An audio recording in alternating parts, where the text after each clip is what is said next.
Here we have a master lock M175 combination padlock. Show it opened. There we are.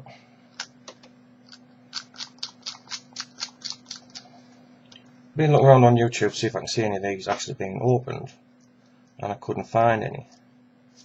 So I made this little thing.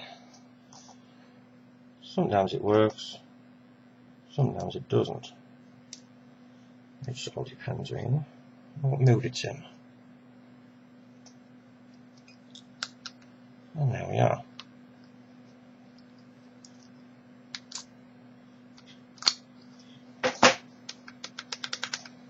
Do that again. Just straighten this up because it's a little bit too thin for the one I wanted.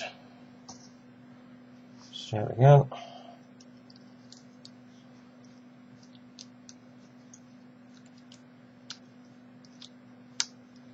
And there we are.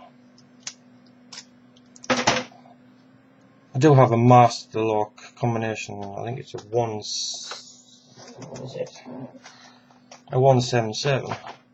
I was going to do this one, but there's too many of them out now, so I'm not even bothering making a video of that one. That's it. Paid £20 for this. Thought it might have been a bit of a challenge. Obviously not.